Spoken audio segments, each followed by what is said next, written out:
En los últimos días del mundo pretérito, una quinta divinidad se incorporó al panteón oscuro de los dioses del caos.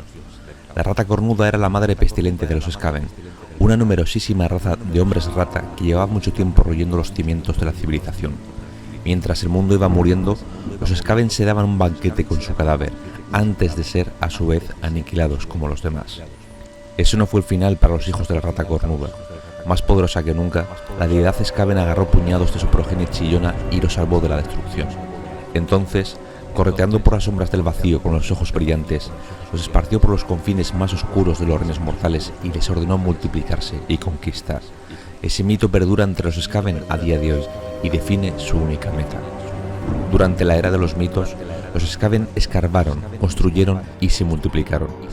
Desde su megaciudad de alimañas, Plagópolis, royeron túneles a través del vacío hasta todos los reinos.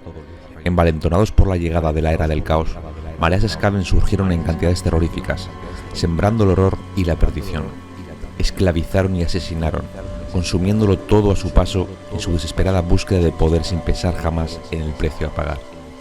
Ahora, con la llegada de la era de Sigmar y el inicio de las guerras del alma, las razas de los reinos se enfrentan como nunca antes. Para los Skaven es una época de abundancia, pues se abalanzan sobre el vencedor debilitado y el perdedor ensangrentado por igual, dejando solo huesos y ruinas devastadas. Los Skaven son una fuerza o un ejército que forma parte de la Gran Alianza del Caos. Está compuesta de hombres rata liderados por la rata cornuda, la cual es su deidad y la quinta divinidad dentro del mundo del caos. Como muchos ya sabréis, dentro del mundo del caos tenemos 4 grandes dioses, que serían Korne, Thench, Slanesh, Nargel y en quinto, pero no menos importante lugar, la rata cornuda. Es cierto que se piensa, o los demás dioses toman a la rata cornuda como la deidad más débil dentro del panteón de los dioses oscuros. Sin embargo, esto puede no ser así, ya que la rata cornuda yace vacilante planeando y maquinando para un día poder dar su golpe de gracia. La gran rata cornuda es un ente monstruoso, un dios primigenio de hambre voraz que vive al otro lado del plano físico, desde el cual observa de cerca tanto lo que hacen sus progenies queridas de hombres rata como todos los habitantes de los reinos mortales. Su mera presencia puede causar pánico, el surcar de sus garras entre los límites de la realidad, el zarandear de su cola o sus susurros han vuelto locos a generaciones y civilizaciones enteras. Y aunque todos Skaven está de acuerdo en adorar a la rata cornuda como su dios, como aquel que les da la vida o les da un motivo para vivir, mejor dicho, no es igual para todos la visión que tienen de esta deidad, de la gran rata cornuda. Así podemos ver cómo cada uno de los grandes clanes tiene su propia visión de lo que es la gran rata cornuda. Por ejemplo, para los clanes Verminus es la gran conquistadora, la reina de los látigos, un ser belicoso y sumamente arrogante que exhorta a sus adoradores a despedazar a los enemigos con garras y dientes y alimentarse de sus cadáveres. Para los clanes Pestilens es la gran corruptora, un olor virulento de carne que se desprende y huesos pútridos que desea reunir las 13 grandes plagas y liberarlas sobre los reinos mortales. Los clanes Scryer representan a su diosa como la innovadora tenebrosa, un monstruo de las maquinarias infernales en cuyo nombre transforman y reconvierten los mecanismos de la propia realidad, mientras que los clanes Maulder ven a su diosa como la matriarca retorcida, la donante de carne, una masa proteica de jadeante carne de rata que quiere ver los reinos enterrados bajo infinitas alimañas voraces. Los clanes Eshin, mientras tanto, adoran a la rata cornuda en su aspecto de la sombra asesina, la que repta por las paredes. En su nombre hunden cuchillos en reyes, señores y campeones, buscando traer la anarquía a base de hundir los gobiernos. Y con esta visión que tiene cada uno de los grandes clanes sobre la rata cornuda, una deidad presente desde la lejanía de algún modo, ¿no?, gobernando un poco los Skaven desde la sombra, nos adentraríamos en lo que es los dominios de los propios Skaven, lo que se conoce como Plagópolis. Plagópolis es una ciudad de proporciones épicas, una ciudad ruinosa y subterránea. Pero no podemos decir que Plagópolis sea un espacio físico tal cual, ya que, al igual que su dios, la gran rata cornuda, este reino, esta inmensa ciudad Plagópolis, está al otro plano de la realidad. Tal es así que sus redes abarcan los 8 reinos mortales. Imaginaos una especie de madriguera que está al otro lado, está en la otra cara de la realidad. Y desde ella son capaces de llegar a cada uno de los 8 reinos mortales. Es una vasta ciudad caótica, en la que las edificaciones están construidas unas sobre las otras, unos barrios se engullen a otros barrios, y en definitiva es un caos absoluto, un caos, un mundo de desorden, imaginaos, ¿no?, de falta de higiene, de sangre que recorre las calles, de plagas, de peste. Al final un sitio sin duda alguno acorde para lo que son los Skaven. Se cuenta, para que os hagáis una idea de la inmensidad de esta ciudad, se cuenta que hay miles de millones, billones de Skaven. De hecho, miles de millones son los clanes. No solamente hay billones de Skaven, sino que se especula, aunque nadie lo sabe, ni siquiera la propia gran rata cornuda, que habría miles de millones de clanes. Y esto, aunque puede sonar un poco exagerado, también tenemos que tener en cuenta que existen muchos clanes con apenas una docena de miembros, mientras que otros efectivamente serán también multitudinarios con billones de ratas entre sus filas. Se dice que son tantas las ratas, tanto los Skaven que existen en Plagópolis o en los reinos mortales, porque como os acabo de decir, pues van de un sitio a otro, que habría más Skaven que granos de arena hay en el reino de Sais, que básicamente es un desierto de muerte. Y aunque todo pareciera mera anarquía, en realidad hay una intriga política que rodea a los Skaven. Los Skaven están controlados de algún modo o dirigidos por el Consejo de los 13, un consejo que se ubica en la propia Plagópolis, en el centro, concretamente en la Torre de Cabzar. La Torre de Cabzar es quizás un guiño en Age of Sigmar a lo que fue Warhammer Fantasy, ya que esta Torre de Cabzar es en Fantasy el origen de los Skaven. Era una civilización humana que con la ayuda de enanos edificaron una torre tan alta con la que pretendían tocar la cúspide propia del cielo y hacer ofrendas a sus dioses. Se vieron incapaces de llegar a esa cima hasta que una noche misteriosamente apareció un encapuchado que les ofreció el terminar la torre de un día al otro. O sea, fue para allí y dijo, bueno, mañana si me dejáis a mí tenéis la torre lista, pero a cambio pidió el poder hacer una ofrenda a su propia deidad. Como no tenían nada que perder, aceptaron, y efectivamente al día siguiente la cúspide estaba terminada, y en la cima de esta había una gran campana. Esta campana replicó durante varias noches 13 veces. Y esto terminó trayendo una serie de plagas e inmundicias que acabó arrasando a aquella ciudad. Y así, cuando la hambruna y el caos total llegó precisamente por esta lluvia de caos, estos habitantes de Cabzar se acabaron convirtiendo en lo que hoy se conocen como los Skaven, los hombres rata. Aunque he de matizar que este es un origen que más o menos se da por sentado, pero no está 100% confirmado, y tampoco debemos de relacionarlo directamente con el mundo de los reinos mortales. Aunque también hay que decir que Age of Sigmar es una continuación de Warhammer Fantasy. Así que, puesto que aquí en el lore actual se habla de que la Torre de Cabzar es el centro donde está el Consejo de los 13, sí, quizás podríamos dar por válido, o que cada uno interpretase a su gusto, ese origen que se nos diera de los Skaven en Warhammer Fantasy. Sobre el Consejo de los 13, decir que es una gran sala en la que hay 13 sillas, siendo la 13ª una silla simbólica, ¿no?, que representa a la gran rata cornuda. Es una muestra de respeto, una ofrenda a ese dios, pero como os podréis imaginar, obviamente no está allí. El resto de las sillas las componen pues los grandes clanes, ¿no?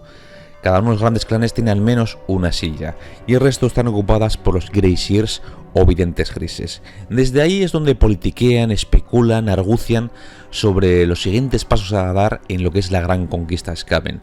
No obstante, esos planes, en los que por cierto continuamente se apuñalan literalmente y metafóricamente los unos a los otros, no reside ahí realmente el control de lo que es la raza Skaven.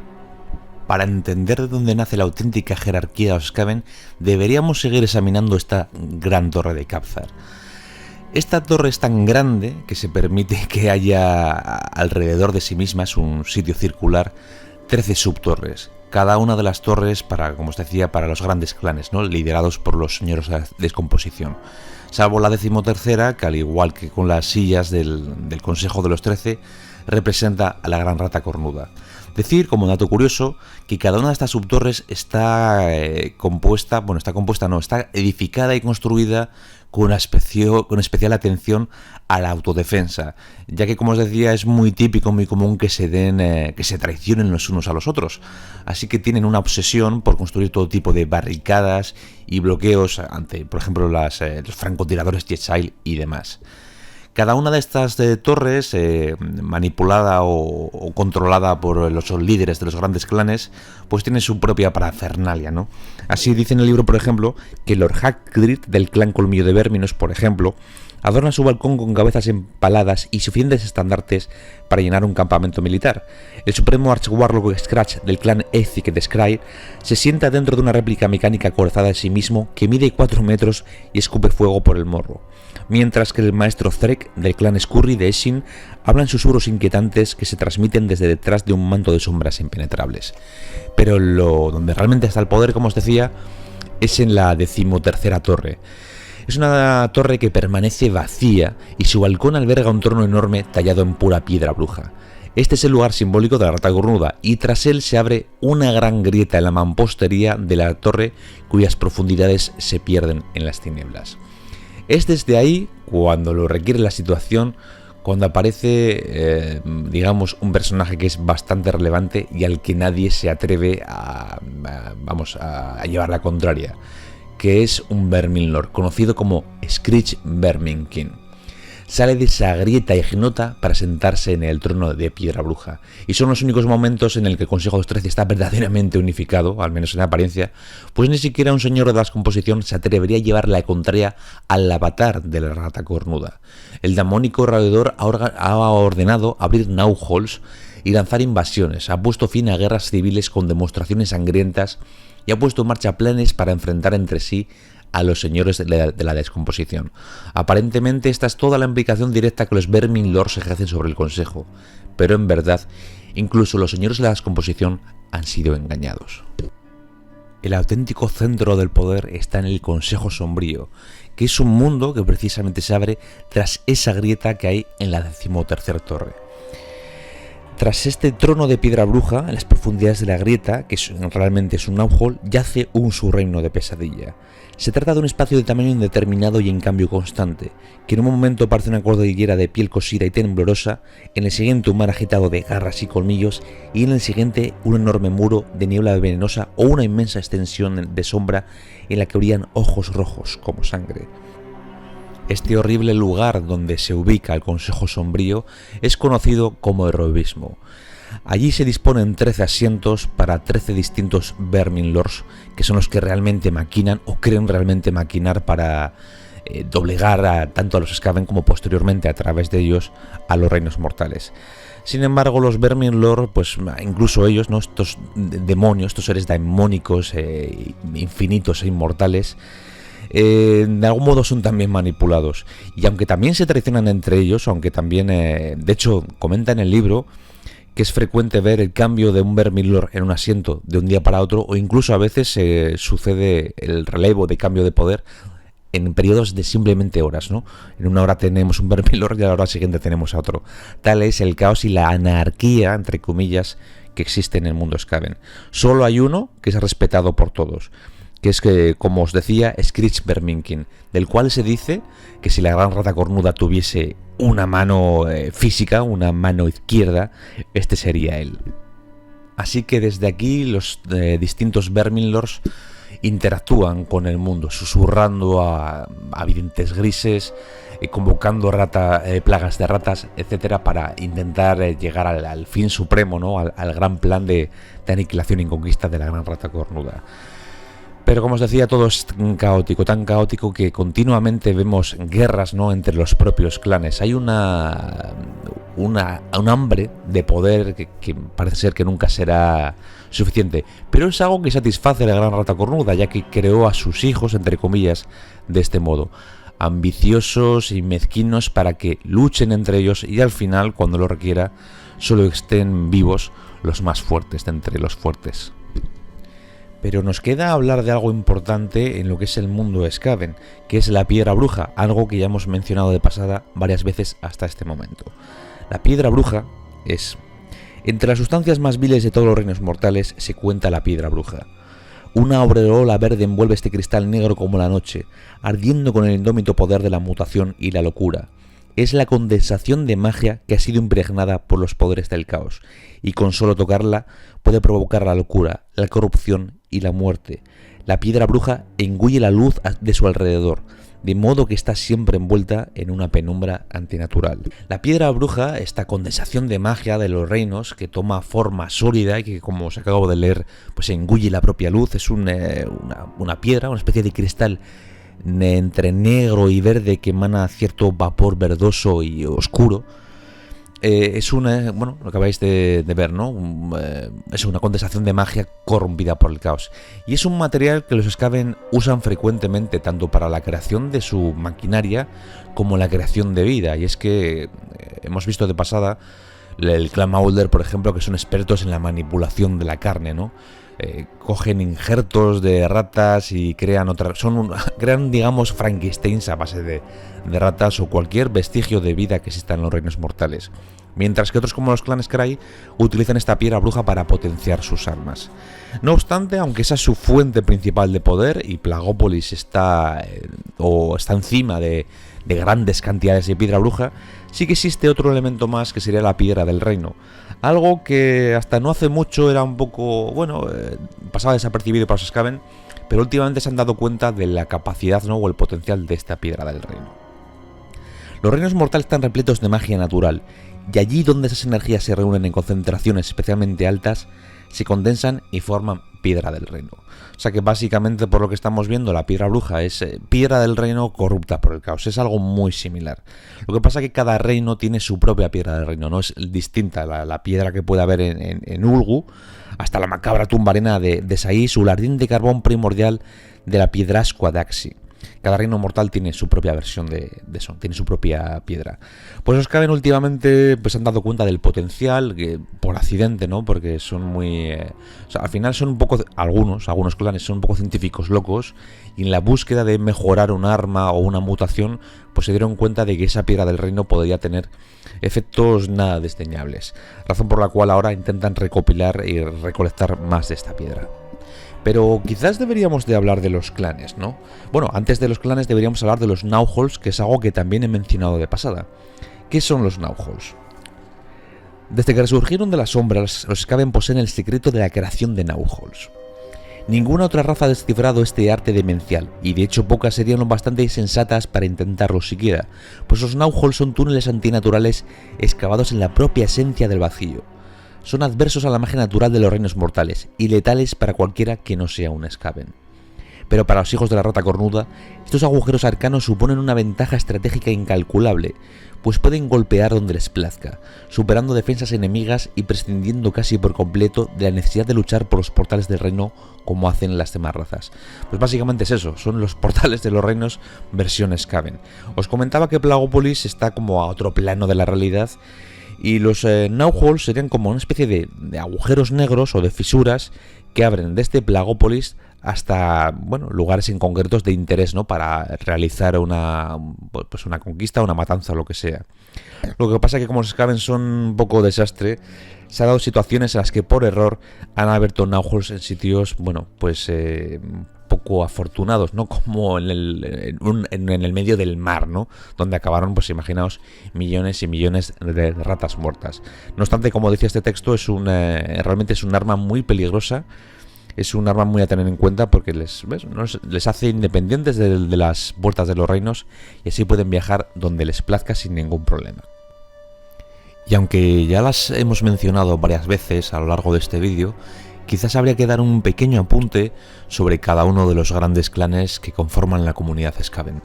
Básicamente tenemos los clanes Scry, los clanes Pestilent, los clanes Verminus, los clanes Maulder y los clanes Essin. Esos son los básicos. Cada uno de estos grandes clanes alberga a su vez clanes menores que forman parte del gran clan o el clan madre, podríamos decir.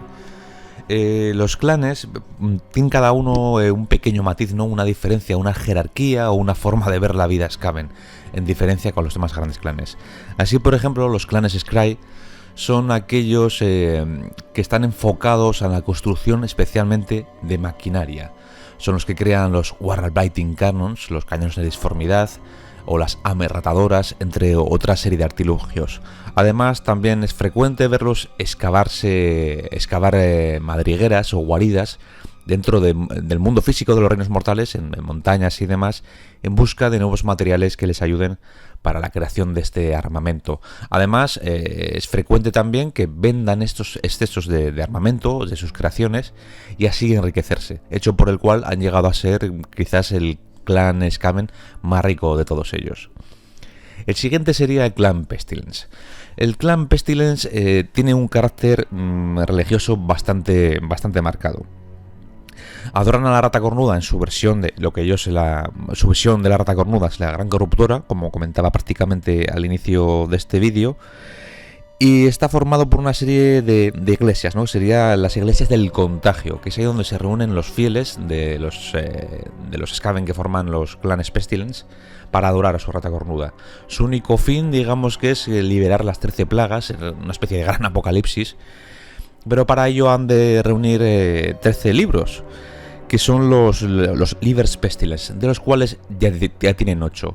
Si llegasen a conseguir el 13º libro y así poder abrir o expander la 13ª plaga, esto les daría un poder inmenso, pero esto es algo que se considera casi un milagro, ¿no? Es una tarea o es una meta muy difícil de alcanzar. Además, también es curioso que los clanes Pestilence en más de una ocasión se han aliado con Nurgle, ya que ambos tienen una visión similar aunque diametralmente opuesta de la vida. Mientras que Nurgle, el dios de la vida, por una parte quiere corromper la vida para hacer una versión, digamos, podrida y nauseabunda de la vida, los Pestilence van un paso más allá y no les importa la vida realmente. Tienen un método similar, la utilización de plagas, pero lo que quieren hacer es simplemente erradicar toda forma de vida. Después tendríamos los clanes Verminus, que por una parte son los más sencillos, ya que no tienen una jerarquía o un modus operandi tan distinguido como el de los clanes Pestilence o los clanes Scry. Básicamente la fuerza de los clanes Verminus se basa en el número, y tienen la visión de la rata cornuda como la conquistadora, la reina de los látigos. Su único fin es combatir, conquistar y duelear sin más. De hecho, son despreciados por algunos clanes por la simpleza de sus métodos. Otro clan sería el clan Maulder, que son los manipuladores de la carne.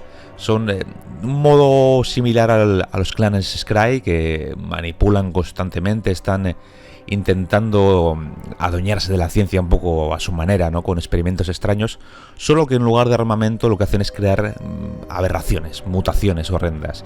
Así podemos ver las propias abominaciones del pozo, una suerte de ratas gigantes deformes con múltiples brazos y, bueno, unos seres bastante repugnantes, o las ratas ogro y otras criaturas que salen de los laboratorios de los clanes Maulder. Y en último lugar tendríamos a los clanes Shin, que son un poco las rata ninja, por así decirlo, ¿no?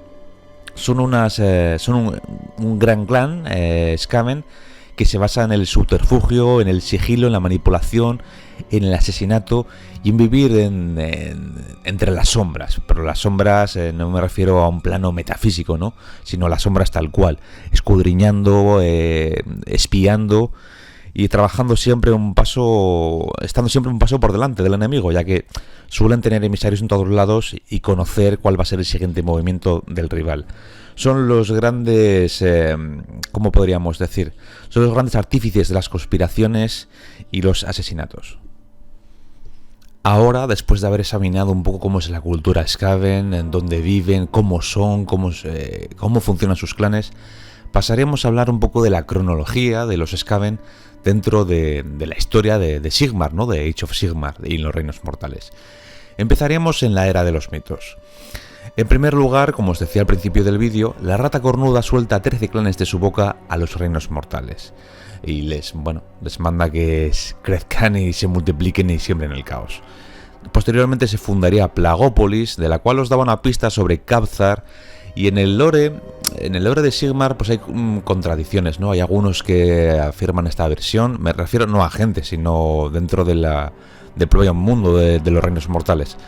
Algunos clanes afirman haberlo creado ellos, Plagópolis, o sea que no hay una definición, no está totalmente claro quién es, aunque sí que mantenemos que la torre de Caphzar existe en Plagópolis. Por lo tanto, no está nada descabellado, como os decía antes, el mantener el origen de lo que fue los Skaven en Fantasy y relacionarlo con este en Age of Sigmar.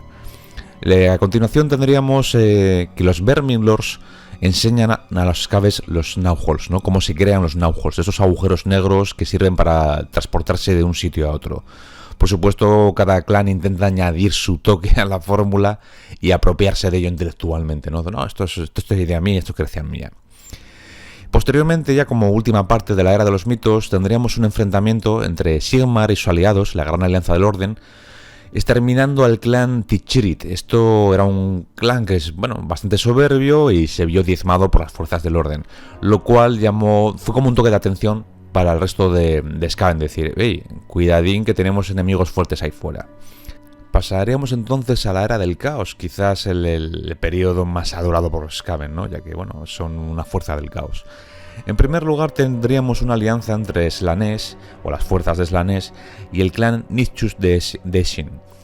Entre ambas fuerzas asedian la fortaleza Austrix y acaban venciendo la contienda. Sin embargo, por sorpresa para el que estaba al frente de las fuerzas de Slaanesh, que era el príncipe Silacithous, acaba siendo asesinado por un Verminlord de Thaber. Y esto acaba en misterio, ¿no? Nadie se da cuenta de ello, excepto obviamente los propios Eshin, que acaban desapareciendo, ¿no? Haciendo honor un poco a su fama.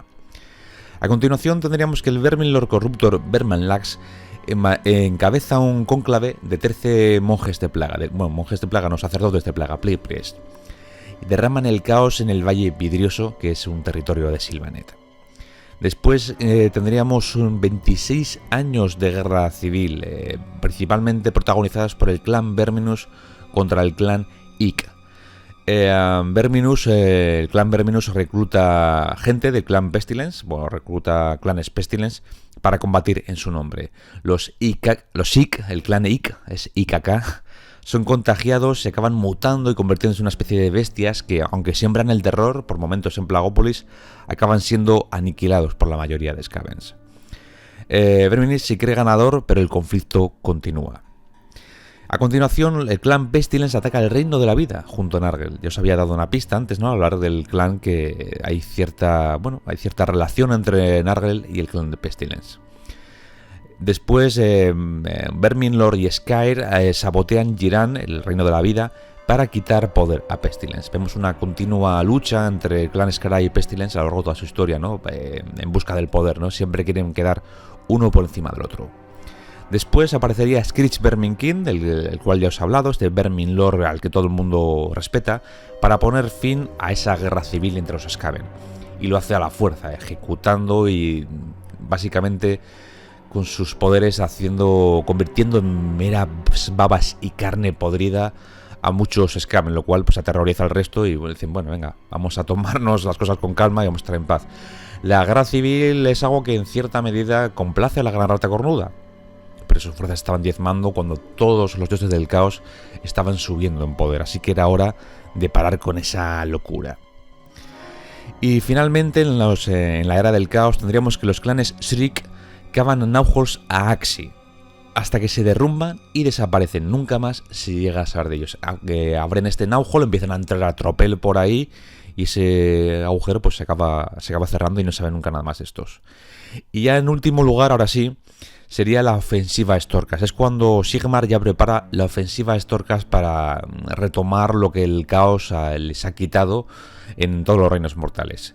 Esto era un secreto de Sigmar, fue llevado en alto secreto. Sin embargo, al parecer el clan Eshin lo sabía. El clan Eshin sabían que Sigmar iba a atacar con sus Storkas.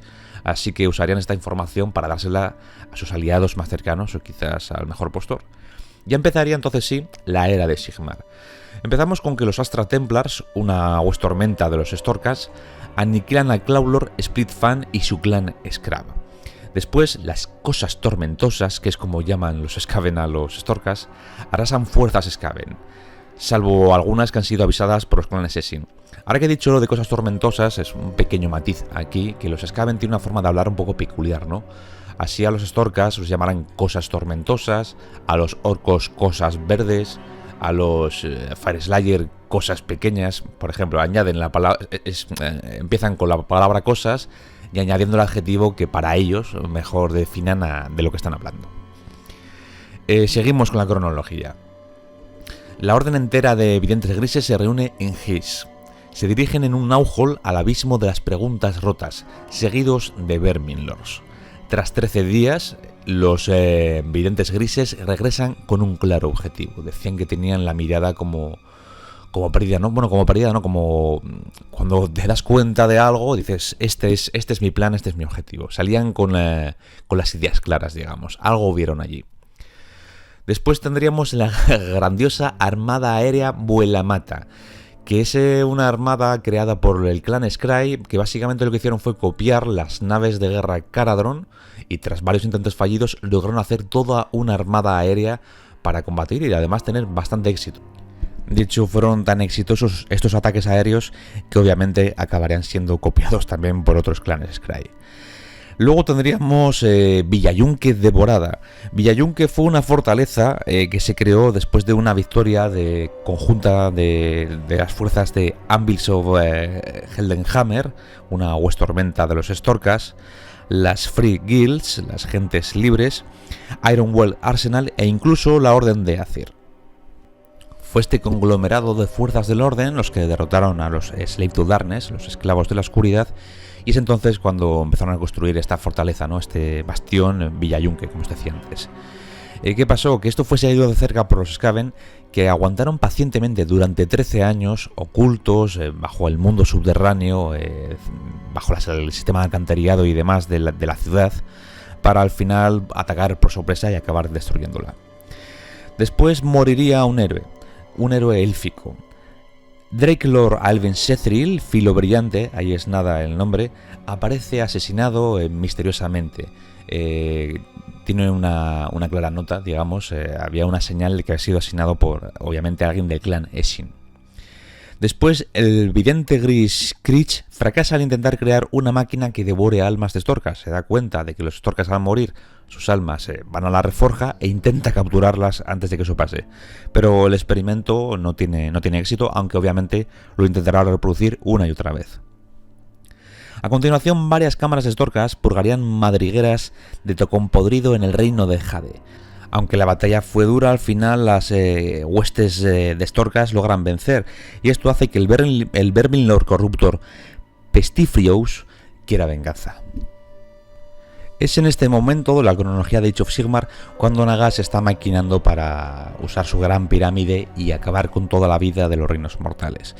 Los Skaven intentan asaltar a la pirámide negra de Nagas, pero abren un Náuhol para entrar ahí. Por error lo abren en el mar de Kaptar.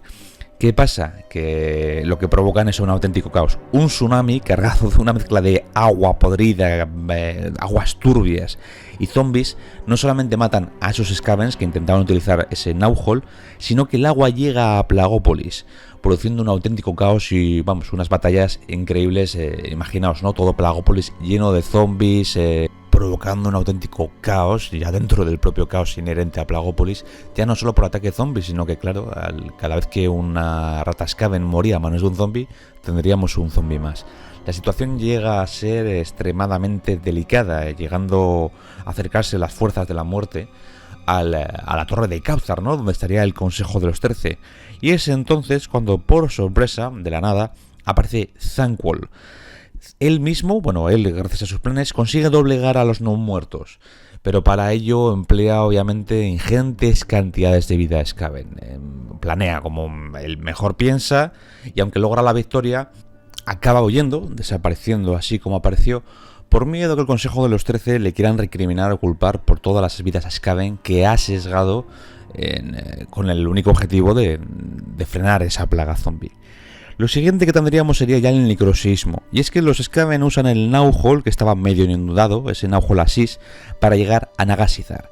¿Qué es lo que pasa? Que al activar Nagas, la gran pirámide negra, algunos Skaven del clan Eshin quedan atrapados dentro de la pirámide, lo cual, digamos que de algún modo corrompe el ritual, lo descontrola y es lo que causa el necrosismo. Obviamente, aunque esto fue un accidente, muchos Skaven comenzarán a querer llevarse los méritos de tal hazaña. Después tendríamos muchas batallas entre Skaven contra Sylvaneth, contra Idoneth, contra Fareslayer y demás. Y las Soul Wars acaban provocando lo que es la segunda gran guerra civil. En este caso los Pestilence contra el clan Skryde. Y mientras esto sucede, Thanquol sigue a la sombra, como os decía, se había retirado tras liberar Plagópolis. Y se supone que está maquinando nuevos planes, ¿no? Para cómo volver de algún modo públicamente y causar estragos. Así que esto es básicamente todo. Ya os hemos contado cómo viven los Skaven, quiénes son, bueno, todo lo que os podíamos contar. Quizás habría más información que dar, ya que el lore de Skavens no es precisamente cortito. Pero si os gustaría ver alguna cosa, algo que echéis de menos en este vídeo, dejadlo en los comentarios y lo tendremos en cuenta para futuros vídeos o una segunda parte de este vídeo de lore Skaven. Espero que os haya gustado el vídeo. Si es así, no olvidéis dejar un buen like, comentar, suscribiros al canal si no lo estáis, compartir el vídeo y todo ese tipo de cositas.